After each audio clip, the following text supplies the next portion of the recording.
This podcast is supported by listeners like you. We're grateful for your tax-deductible donation at newthoughtphilly.org or the link in the episode description. A practical prayer is a prayer that works. These discussions between Reverend Bill Marcioni and Carol Lawrence dive into the details of how it works and how to work it. Reverend Bill is a New Thought minister and the author of Practical Prayer for Real Results. Your new life begins with a new thought. Carol Lawrence is on a spiritual quest, finding the New Thought teaching after decades on the pulpit in 3 different traditional denominations. I've got some questions. Together, they're exploring the philosophy and activities that come together from many of the world's religions to create the practical spirituality that is New Thought.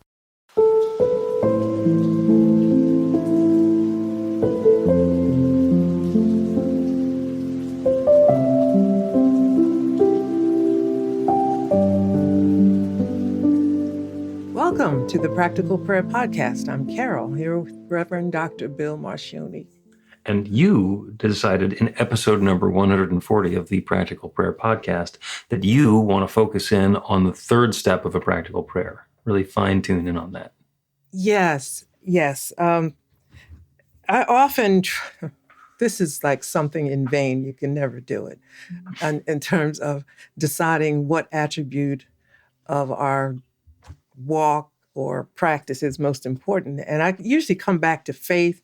And so when I go through the 5 steps, I get to realization and I think, you got to have some faith here, when really you have to have faith from the very beginning. But when you you need some faith just to get started with the whole thing. Yes, Could this work at all? Is this worth it, or do I trust this guy who wrote this book? Come on. Please. No. Don't trust me. Do not, under any circumstances, believe anything just because I said it or wrote it in the book.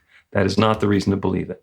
The reason to consider it is because there's some pretty good stuff there. But decide for yourself. If this works for you, then work it. And if you do it for a while and it doesn't work, then do something different, because there's a mismatch. But listen. Prove it for yourself. If it works for you, then you get to use it. That's a lot. But there are people like me. We look up the guy or the woman who wrote the thing. Okay. I want to know who's talking to me.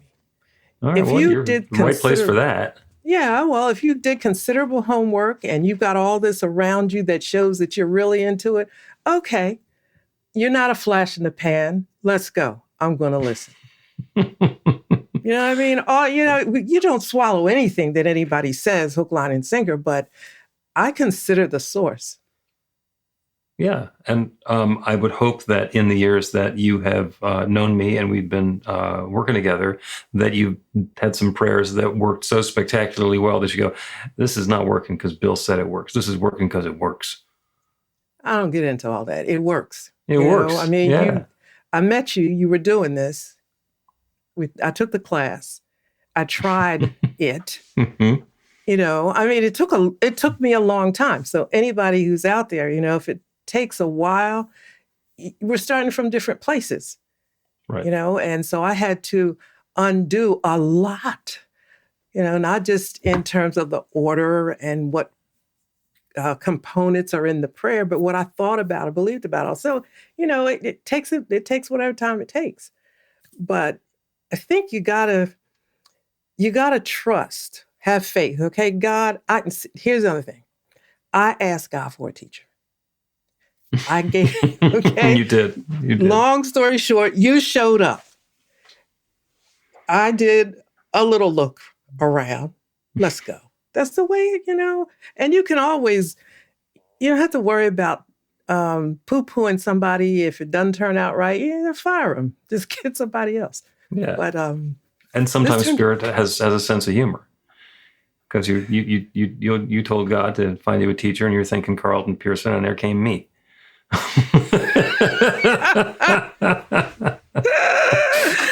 Oh goodness, that's so interesting. Yeah, okay. Yeah. Yeah. That's okay. Offering what we have to offer, and the good comes about. So let me, because we're talking about the third step in a practical prayer. So let me go through the basic 5 steps that are in a practical prayer, so that we can identify them by purpose rather than just by number. And the first step in a practical prayer is to turn our attention to the infinite, to look at the big picture, the divine power and presence, the creative essence that creates everything. It's called recognition. So recognizing that God is all there is, and that everything that exists is that divine presence showing up in its own way. The second step is the unification step, which is where we identify that because everything everywhere is God's presence taking different form, that must be true of me as well. So that's why it's a unification, because, okay, there's this huge power and presence, this creative operation that's going on, and I'm part of it. And what that does is it reminds us that we have access to that same creative power. So then from that place of divine awareness and authority, we get to the third step, which is the realization, which is where we are calling for the newness that we wish to invite into our lives. And once we have claimed that newness, and that we're using the creative power that created, the entire universe, galaxies, planets, everything, we're using that same power to create this new one. Bring something new into our real experience of reality. Mm-hmm. And once that's happening, there's a step of gratitude, thankfulness that goodness is coming about, thankfulness for the awareness and the ability to use the process. There's gratitude in any form. And then the last step is release, where we speak our word and let it go, kind of like planting a seed, because we don't want to hold it in our mind. It's not got to take willpower to make it happen, because in the beginning, God said, let there be light, and there was light. And nowhere does it say that God had to go back and replace the bulb or check to make sure the light was still shining. It was like, let there be light, there was light, it was done, and that's the release. So that's the last step. So the third step is the realization. And you do need to do the first 2 to get into the place where you can do that realization step and have it be different than an affirmation. So an affirmation, you can do an affirmation by itself. I am prosperous. I am loving. I have perfect relationships. I am healthy, whole and complete. Those are all wonderful affirmations, and they work right up until we don't believe them. And then they stop working. And actually, they keep working, but they work by what we believe rather than what we say. So by taking it into that prayer process, we are partnering with the infinite to claim that newness in our lives in a way that goes beyond what we've experienced so far. So that's enough of my reestablish. I will now allow you to talk more about what you wanted to talk about as we talk about the realization step. Well, that was a lot, right? Oh, yeah. But it's episode number 140. And unless somebody is starting to listen backwards from here, we've covered this once or twice. But I I'm carefully saying this. This probably takes like a lifetime, really, to not understand it, but sort of, because it's so much. I was listening to you talk about each step, each component part, and I thought, wow, that's like so, you could just go forever talking about turning our attention and da-da-da. That just has so many parts to it. But let's get over to the realization. You talked about affirmation. So right. How does affirmation differ from realization? That is the difference between self-help and new thought. Because in the self-help, all right, something's wrong with my mouth today. Do a little prayer for that. In self-help, we create affirmations where we call upon the infinite to create something new in our lives. But we start with the affirmation. Here's what I want to have in my life. I'm claiming I have my perfect loving relationship. I have a fabulous job. I get good grades in school. And those are very powerful. At the heart of it, that's the active ingredient in a practical prayer, and a very effective prayer, and the most effective prayers that have ever been done in history, in every scripture and everywhere that you can find thoughtful, insightful, uplifting, powerful spiritual stuff. The affirmation is whatever comes after I am. I am love. I am loved. And it's really powerful. And it can be transformative, because if we go along not knowing what we want to have happen next, and we say, I am joyous. There's no reason in the world that joyousness isn't available to us. And suddenly things start happening to us that make us feel joyous. The times that doesn't tend to work is when we believe that we were born under a curse, that there's some dark cloud following us and there's no possible way that we can ever be joyous. And what we believe is that there's no joy available in our lives. And then we say, I am joyous. And we still have to carry our umbrella because this downpour of misery is all around us. And it is what we're believing in that's important. And if we're believing that there's going to be that downpour of misery, then saying I am joyous doesn't help. So an affirmation is just claiming something in the midst of it maybe not being true, or maybe not believing that it could be true. And a realization is actually the third step in a prayer, where we've gotten past all of that stuff first. So do we address, we have to address what we believe. We should address what we believe. I know, don't use should. Okay. It's wise. The antidote to should. It's wise to address or think about the little thought thing there about what we believe before making the affirmation. But now the realization, we come to that and say more about that. If I have this belief that there's, and we'll continue with that I'm doomed to a life of misery. So the first thing that happens is I notice that I've been living a life of misery and I don't want to have that anymore. And that's what we call the pivot, where we say, okay, instead of misery, I want to have, maybe I want to be a bully. Maybe that'll make it go away, but probably not. What we do is we come to realize that the experience I want to have is to be joyous and have peace of mind. So we start by turning our attention and our thoughts away from the experience we've been having that's been miserable and awful. And we open to the possibility that we want to have instead. Now, we know that it's possible for there to be people living joyously because we've seen it. Mm-hmm. So the way that we get ourselves from the place where we don't believe it can be available to us, even though we know it's available somewhere, is that we acknowledge that there is one source of everything, that divine creative power that creates everything, that did its number to create the planets and every particle and subatomic particle, every person, every place, everything is that divine essence showing up in a different way. And we've seen that it includes people who live joyously. Mm-hmm. We know that's the nature of the universe. That's the recognition step. And in the second step, we say, since that is possible, it's got to be possible for me. I'm part of that same divine creative presence.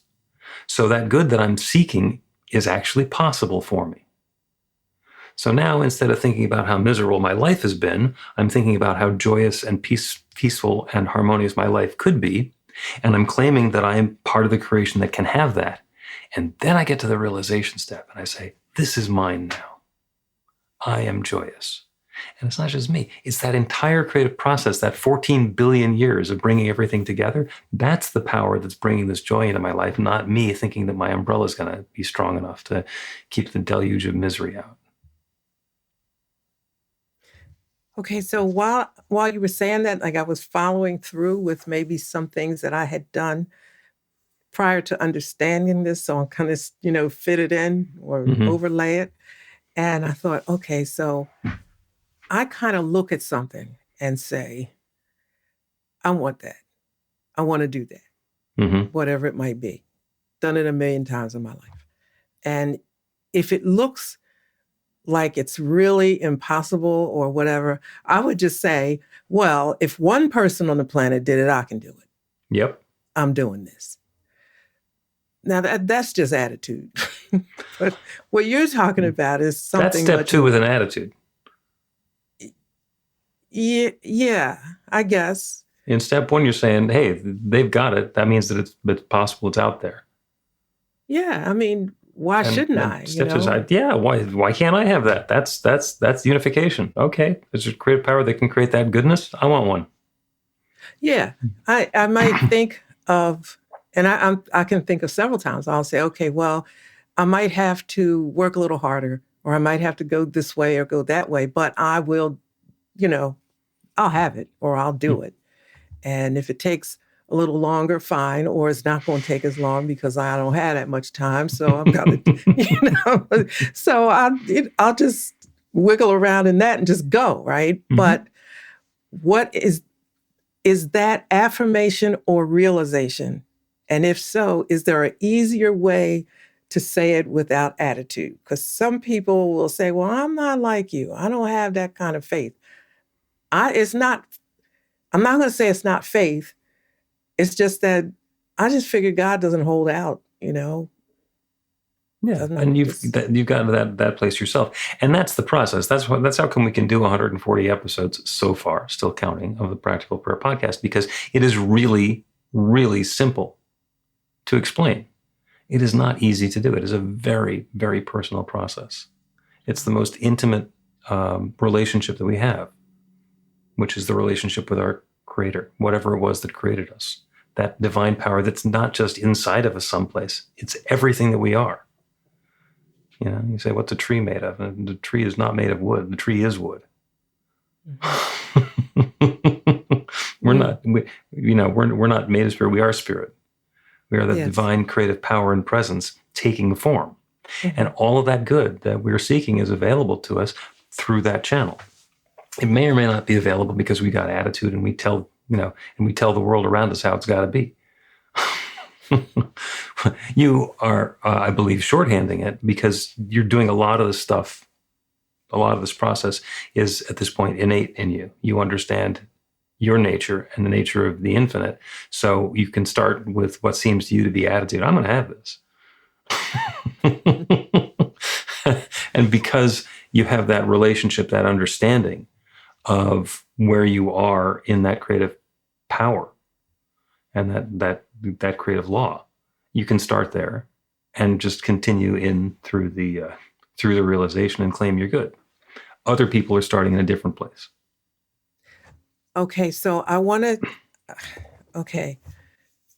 because I think I'm starting with where you say, like step 1, 2, and 3. Maybe I was doing it and just didn't know it, but it's because of 1, 2 that I have attitude, I guess you could say. Mm-hmm. And it's really not attitude, well, yeah, but confidence. Okay. Because the people around you think it's attitude. That's probably where the label came from. Probably. And I think like this.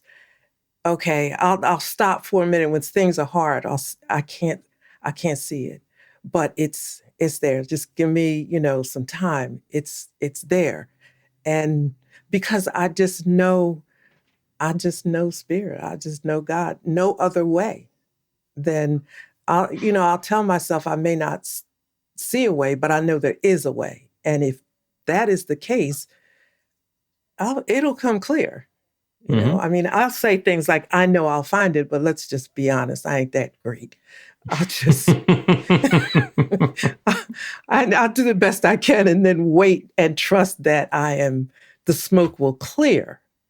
Is that the realizations or no? Yeah. Yeah. And sometimes it doesn't necessarily follow the steps. There are 2 other steps that come after. When we make that bold realization claim, where we say, I am prosperous, and the little voice says, the credit cards are maxed out and the bank account is overdrawn. That's our disbelief. That's our doubt speaking. And when that comes up, that's the time where we say, there's no truth to my value is not judged by my bank account or my credit cards. I am prosperous and all good is flowing to and through me, and make that claim again. There's no power that poverty has over me. It's an infinitely abundant universe. All of this good that's available is available to me, and I'm claiming it now. And we change our belief by doing that. Now, and you have your own process of changing your belief, and that's great because it works for you. So is that the realization? It's the one that you end with. Actually, it's the last affirmation that you say that you don't get a yeah, but, or an objection or a doubt in your mind. That's the realization. When we realize that what we're saying is the truth. That the claim we're making, that the intention that we're setting, that the imprint that we're putting upon that creative power is actually underway now. That's the realization. So would it be fair to say that our experience in life will assist us in the faith or, the tenacity, the belief that the thing is going to be okay? Because I'm thinking about, like you talk about me like, I've done it a million times. I probably have. But I look at or landmarks in my life where I've been at a critical place. And I might think, okay, where was I? Where was I when I was in a difficult place before? Mm-hmm.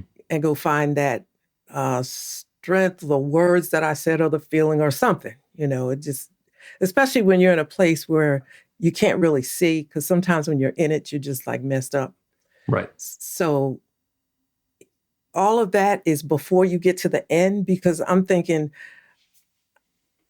okay, for instance, a couple of times in my life, I needed to get out of something. Mm-hmm. And I just said, okay, God, we out. It's always been, I don't know where this is going. I'm kidding. I'm not kidding you. It's like, these are the words. I'm out. We're out. Don't know where this is going, but it's always been me and you. Let's go. Those are my almost exact words. Yep. And never has failed me. Now, is that realization? That's a realization with a leap of faith. I don't know where I'm headed, but I'm heading somewhere good. And I'm letting go of what I had before.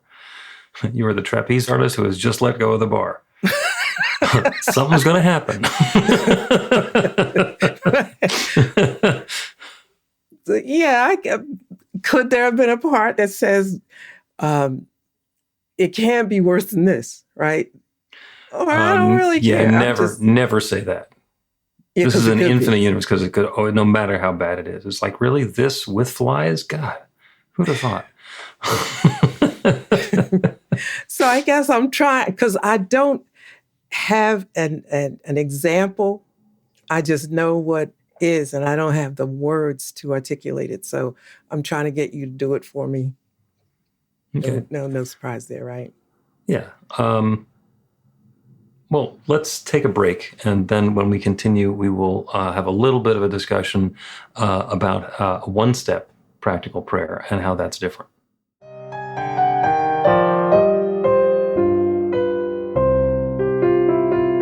It's Reverend Bill letting you know that the Practical Prayer for Real Results class is now available on demand. That's right, you can take it at your own pace, anytime you want. All of the information is at bethelight.com. That's b-the-light.com. You know where to find that stuff. The class is 5 lessons, broken down into 18 modules, and you can take them at whatever pace is comfortable for you. As you work through the process, it starts out with the theory, goes into the practice, there are experiential activities and exercises, and at the end of the program, you will wind up with an understanding of how practical prayer works, and a practical prayer for yourself that will work to create transformation in your life. And as you know, it works for everything. Take a look at the class online at bethelight.com. There's a sample lesson so you can see how the class is going to work for you, and then dive in. The great news is it's on sale now. You can register and save $20 off of the regular price. I'm looking forward to seeing you in class.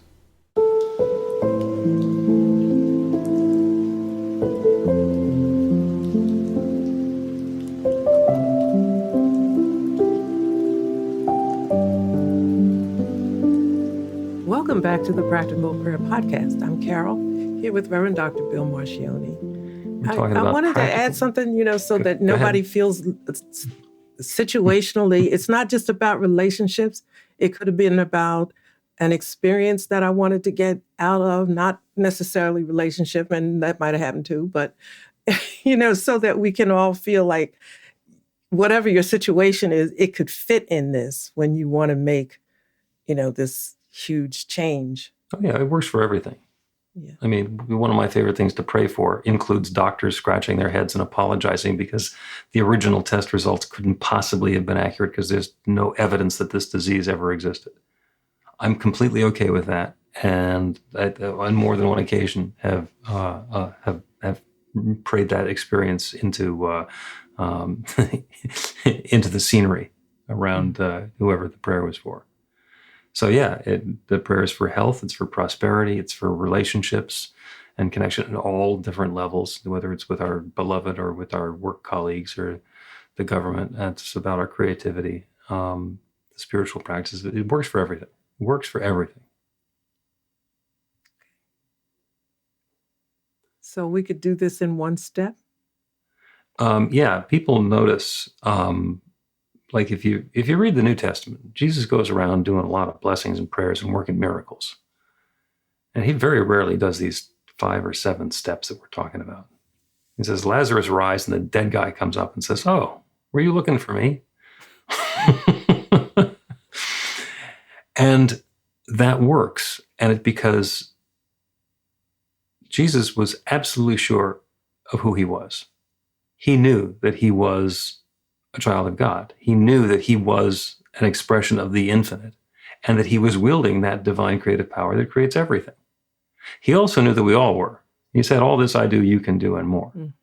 But because he lived in that awareness of the first 2 steps, that there is one creative power that creates everything, he knew that he created him and that he was wielding and using and expressing and embodying that same creative power. He didn't need to do the first 2 steps.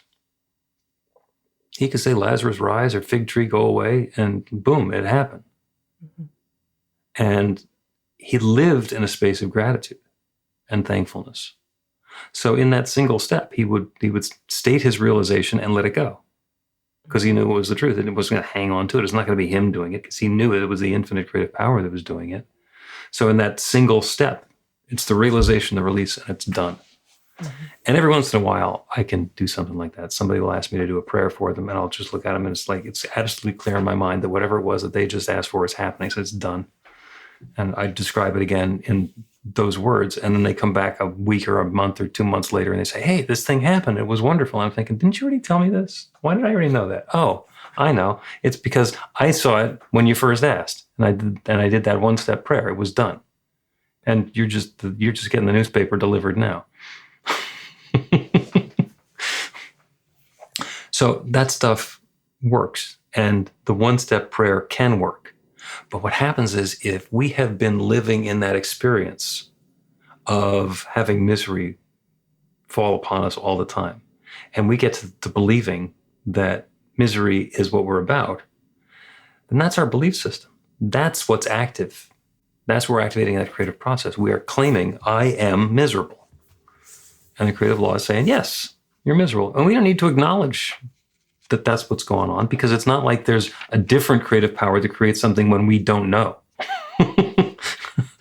The nature of the natural universe is that there is one source of everything, and it has created everything and has created us. That's really not open to interpretation. And, we can trace our way all the way back to the Big Bang, and every atom and every molecule and every element, every bit of energy in your body, in your experience, in your existence came from that one. There's no place else it could have come from. So we are all that one, taking that's individual form, that creative process, which we can see has created some pretty cool stuff, has created us. So to whatever extent anybody can create anything, that's the power that we're using to create, even though we sometimes think we can push things around and force them and manipulate them and manage them and give me a wrench and I can make this thing better. But that's the process that we're using. And it's when we forget that we need to start with the first 2 steps to get ourselves to the point where we're open to believing a new realization. We're open to believing something different. It's about changing our beliefs, not just using the words, I am loving, even though I keep on kicking the dog.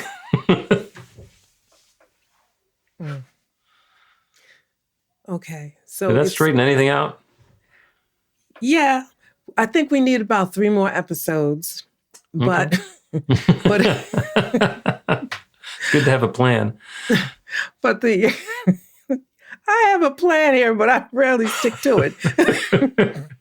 I think you stick to the plan very well, and it's me who draws us off the straight and narrow every time. As long as it works. Okay.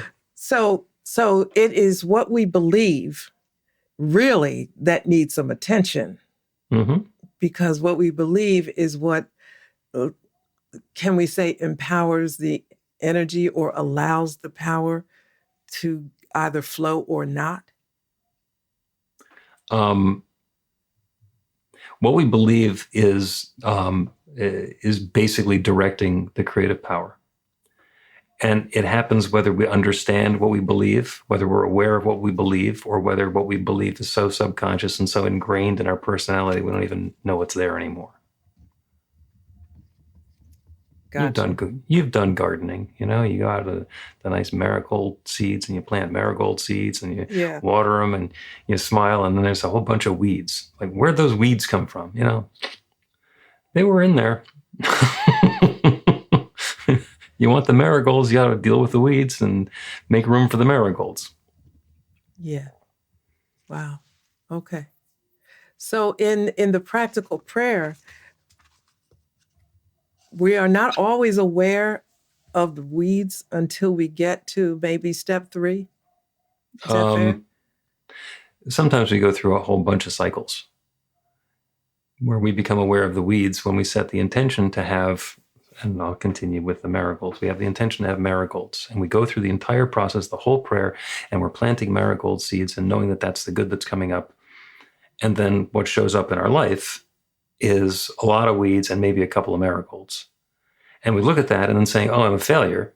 We say, there was something else in there. Let me fine tune the prayer and do it again and clear out some of the weeds, to clear out some of that disbelief that I can't have a wonderful garden full of marigolds. Because I can, there might be something for me to let go of. And certainly if I've been getting my marigold seeds from somebody who's mixing them with weeds, you know, like the drug dealers that are cutting their supply or whatever, I gotta change the process somewhere to make sure that what's going into the soil is what I actually want to be harvesting or cultivating for later. And sometimes it's a single process inside the prayer, as I realize that, I have this disbelief that I can have this goodness. And sometimes it's a longer process because, you know, I want to have a wonderful, loving, committed relationship. And I get into a wonderful, loving, committed relationship, and the person I get into the relationship with doesn't like me doing some of the things that I really enjoy doing. Oh, well, you know, she doesn't like camping. So in order to spend all of our time together, I have to give up camping. Well, maybe that's not what I meant. Maybe I didn't want to give up camping. So we have to fine tune and set the intention that this relationship includes camping and recreation and the other things that are important so that we can get to that experience of uplift. It's not a one and done. Well, I think it's like the lifestyle. I think it's a good idea to include it as a part of your life, because it's like you keep perfecting it, you know? Yeah. Well, you've given me a prompt. We're going to take a break, and when we continue, we're going to do a practical prayer to understand what we believe. Learn to put practical prayer to work in your life. The steps are simple to learn and let you begin to get real results to create the life of your dreams immediately. Reverend Bill Marcione's widely acclaimed book, Practical Prayer for Real Results, gives you a clear summary of the New Thought principles behind practical prayer and the series of easy-to-understand steps found in the most effective prayers from religions and spiritual practices all over the world and throughout history. Practical prayer is not a replacement for your religion or practice. It's a technique to make the work you do in consciousness even more effective. The book includes 40 prayers on various topics that you can adapt as needed and use as your own. Practical Prayer for Real Results is available in paperback, Kindle, and audiobook on Amazon, or at be-the-light.com. That's be-the-light.com.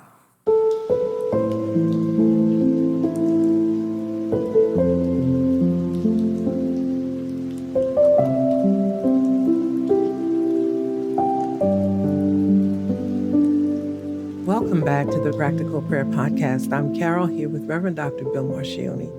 We're talking about the realization step in a practical prayer, and the fact that you can do a prayer that's just that one realization step. And it doesn't really matter what you're claiming if what you believe is something different. So what we're claiming in that realization step is, this is the good that I'm inviting into my life. But if we believe that we don't deserve the good that we're inviting into our lives, or if we believe that we're going to be experiencing something different, we will not get what we are praying for. We will get what we believe we deserve.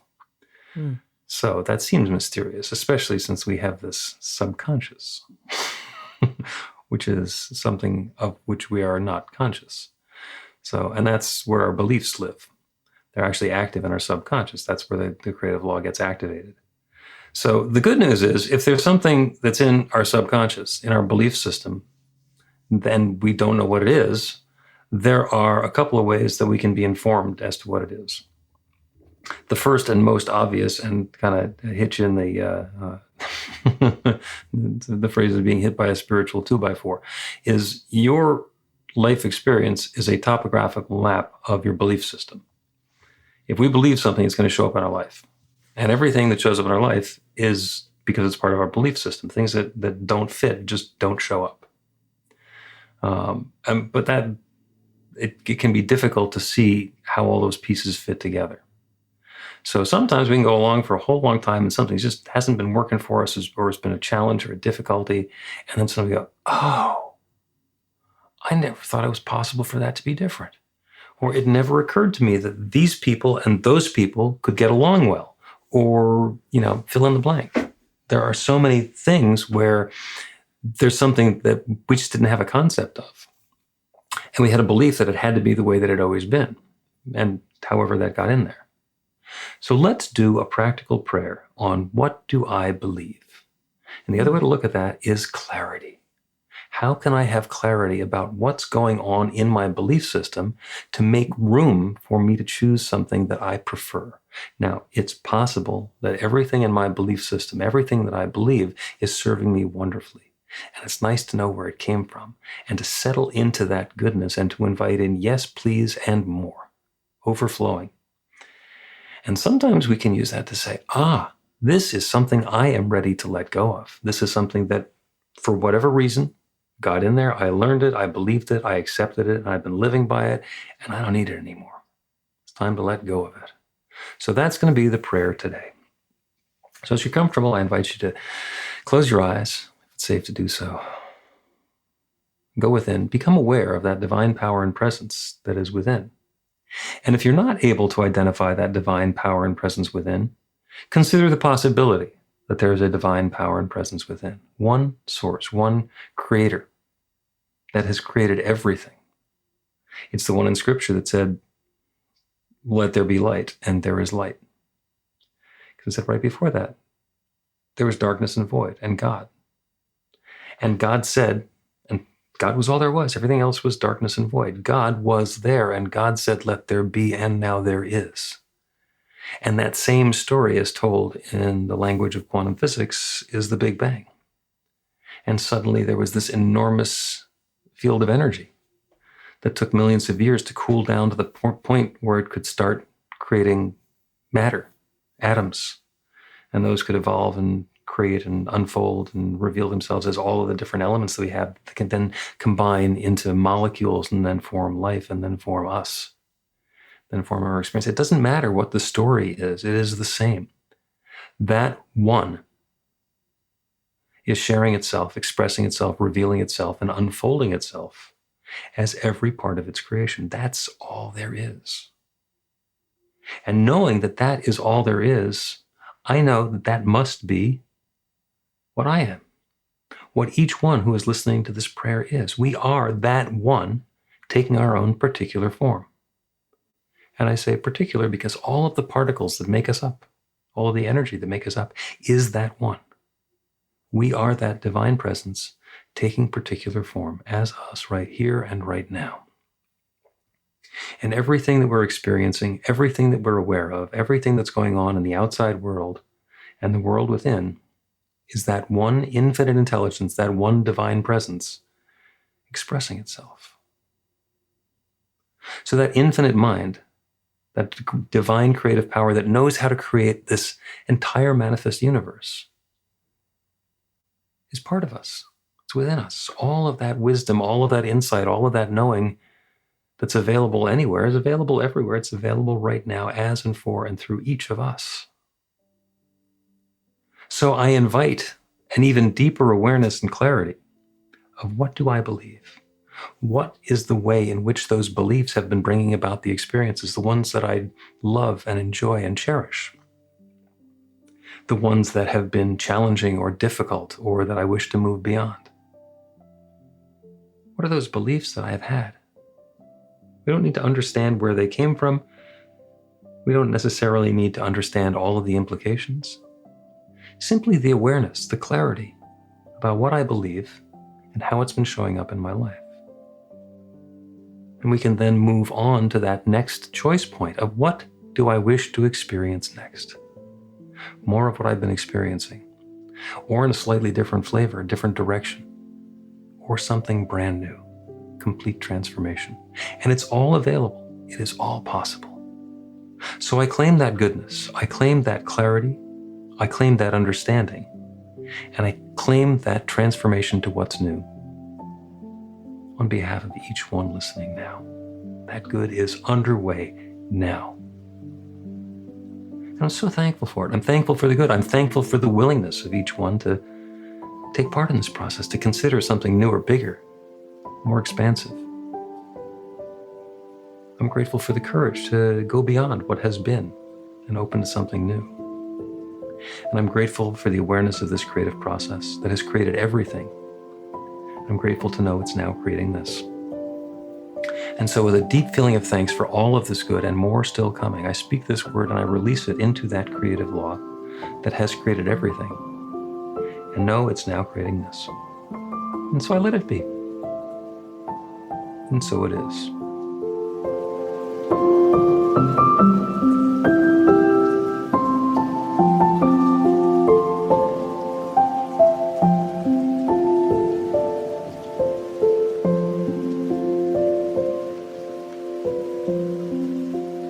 The Practical Prayer Podcast with Reverend Bill Marcioni and Carol Lawrence is a production of BeTheLight.com. be-the-light.com. Where you can find more information about practical prayer for real results. Our theme is by Music of Wisdom. You can learn about the spiritual community of New Thought Philadelphia with daily guided meditations, Weekly celebrations of spirit, and Reverend Bill's classes in practical spirituality at newthoughtphilly.org.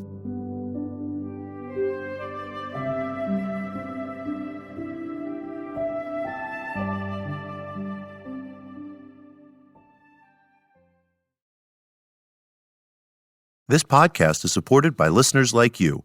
We're grateful for your tax-deductible donation at newthoughtphilly.org or the link in the episode description.